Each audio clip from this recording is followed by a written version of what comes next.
Presenting the transcription feature, Superman. Presenting the transcription feature, Superman. Up in the sky, look! It's a bird! It's a plane! It's Superman! And now, Superman, strange visitor from another world who has come down to Earth as the champion of the weak and the oppressed. When we last saw him, Superman, in his character of Clark Kent, was in the library of Stone House in the suburb of Brentwood, attempting to revive Dr. George Haven Beecham, world-famous scientist and explorer, who had been struck by a poisoned dart which came through the window. Outside in the dark, mysterious brown figures from the jungles of South America are besieging Stone House in an attempt to recover the sacred emerald of the Incas, which Dr. Beecham brought back from his latest expedition. Elsie, the doctor's daughter, has vanished, and so has his native servant, Zingri. As our story continues today, an hour has passed. The taxi driver whom Superman found on the grounds has fled in terror to the cellar. Dr. Beecham is rapidly recovering as Kent bends anxiously over him. Listen. What's that? 2 o'clock, Doctor. It'll be daylight in another couple of hours. How are you feeling? Oh, I'm all right. I'm quite all right. But Elsie, Kent, where's my daughter? Doctor, I don't know. She's out there somewhere, Kent. They've got her, those murderous natives. I don't think so, Doctor.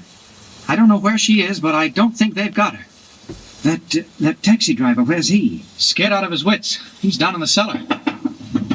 Kent, the door. They're trying again. Block it up. Stay back, Doctor. I'll handle this. What are you doing, man? Don't open it. Oh, quick! Doctor, did you hear that? Elsie, your daughter. Oh, Dad! Dad! Elsie, darling. Miss Beecham. Oh, help me, quickly. Who's that with you? Great Scott! Zingri. It's Zingri. Oh, Get him inside. Dad, he's hurt. He's dying. Get him in and close the door, quick!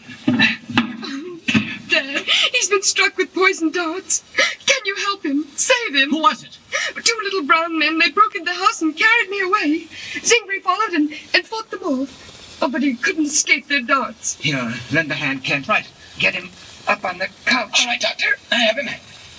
There. How is he? He's bad, I'm afraid. No more serum. Oh, please, Dad. Miss Beecham, how did you know who he was? Mr. Kent, he told me.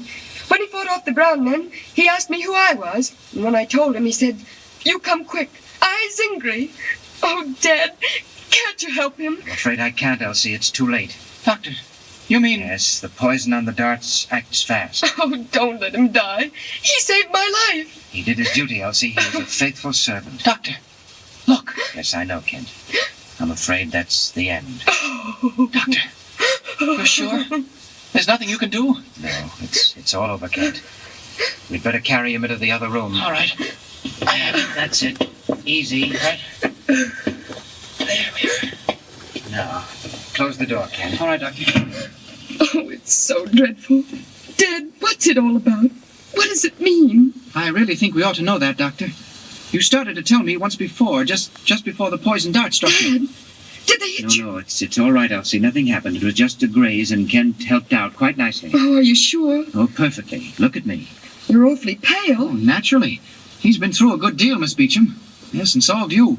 I really think you'd both better sit down. Yes, here on the Davenport, Elsie. Are you sure that poor Zingri really fought off the Azatlans? Fought off what, Doctor? Azatlan Indians, Kent, from the headwaters of the Orinoco. That's who those fellows outside are. But, Dad, please, what's it all about? Why were you hiding in this house? Oh, we've been so worried. Oh, it's a long story. I'll make it as short as I can. Now listen, both of you. You know what an emerald looks like. Why, of course. What's the biggest emerald you ever saw or heard of? Oh, goodness, I don't know. Well, there's the Star of the Andes and the Southern Flame. They're pretty big. That's right, but never mind carats. Let's talk about inches. The star's about 1 inch across and the flame maybe 1.5 inches. Yes? What would you say to an emerald carved in the form of a statue, the statue of a god? Well, it would have to be pretty small. 3 inches wide and every bit of 8 inches high. What? A genuine emerald that big? Dr. Beecham, it hardly seems possible. I don't wonder you're surprised, Kent. Well, that's what I brought back with me from the jungles of South America, and that's why I've been hiding out back of an electrified fence guarded by the most vicious pair of dogs I could buy. But why? Dad, who's trying to get the emerald back? The Azatlan Indians, Elsie. For thousands of years, literally, It's been the most sacred idol of the tribe. Well, Dr. Beecham, how in the world did you get it? I stole it. Did you say you stole it? I had to. It was the only way. I had to have that emerald. You can imagine what it might be worth as a gem. Oh, millions at least. Yes, probably, but entirely beyond its money value, which I don't care a thing about because I mean to give it back eventually. It has another value, completely beyond price. But I don't understand. Well, Elsie, thousands of years ago, the ancestors of the Azatlands were one of the great nations of the earth. They were called the Immortal People because they held the Emerald God. We don't know much about them, but we know that much. Go on, Doctor. Dad, what did the emerald have to do with it? That's what we've never been able to find out. That is the great secret. You remember Ponce de Leon? The Spanish explorer? Why, he tried to find the Fountain of Youth. Yes, just so. He was following rumors. He'd heard of the secret and he tried to find it. But he failed. And where he failed, I hope I may have succeeded. My good heavens. Dr. Beecham, you can't mean it. Kent, in some way, I don't pretend to know how, a great secret is wrapped up in that emerald carving. The secret of the full life, the life without any of the faults that trouble us today, without greed, without envy, without hatred.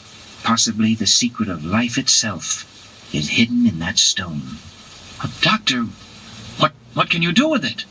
Every inch of that little statue is covered with engravings, ancient writings. And you're trying to decipher those writings? Yes, I'm trying, Elsie. So far I have not succeeded, but I intend to keep on working. Yes, but Doctor, it's too dangerous. You can't possibly keep on working. Oh, Kent, you don't understand. If I can unlock that secret, the secret of the immortals, imagine what it will mean, not for me, but for the whole human race. Dad, what is it? What is the secret? Elsie, I haven't any idea. It may be a formula, a secret of chemistry or physics, something that was discovered once and then lost. And you're sure it's contained in the carvings on the statue? Well, what else? If not, why did the old tribes guard it so carefully? They knew too much for plain idol worship. Did you say the emerald was in a safe upstairs? Yes. Would you like to see it? Doctor, if I were you, I'd leave it there. We still don't know what's going on outside. He may be right, Dad. You haven't decided yet how you're going to go on tomorrow and the next day. What you're going to do from now on. He is right. Things can't go on like this. What about calling in the police, Doctor? Or taking the emerald to a museum and working on it there? Dad, what's the matter? What is it, Doctor? Quiet. Upstairs. I thought I heard something. Great heavens! That was an explosion! Upstairs! Doctor, it was in that room! Quick! Oh, Dad, be careful! The safe! They've blown in the side of the house! Oh, look! Look, the whole second floor is coming down! Doctor, look out! Come back! Doctor! Stairway! It's blocked off! We can't get up that way now! Quick, the back stairs! We may head them off! Go ahead, Doctor! You and your daughter try the other way! I'll stay here! You two may not be able to get through here, and Clark Kent might not be able to either. But Superman can, and it's time he tried. The whole upper floors come right down the staircase, ceiling and all. But it won't take long to clear out a little thing like that. Kent! Kent, where are you? Oh, Dad! Dad!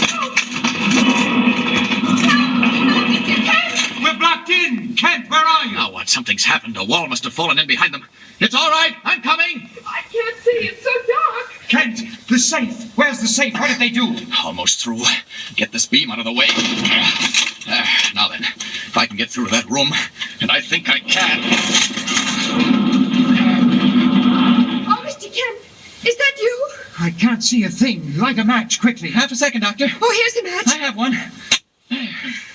Great heavens, look. The safe. It's blown wide open. Oh, Dad, you can't get to it. The floor's all blown away. It's just resting across a beam. Kent, they've got it. They blew the safe and took the emerald. The emerald of the Incas is gone. Oh, Mr. Kent, don't try to get to that window. You'll fall. No. Listen, both of you. Don't you hear something? Listen. Yes, it's an airplane. They're getting away in an airplane. Why, that couldn't be. There isn't room enough. Why, they couldn't get off the ground. I know an airplane engine when I hear one. And look, there it goes. No, it's an airplane, but not the kind you think. Miss Beecham, Doctor, look, they're getting away in an autogyro. Look, up there.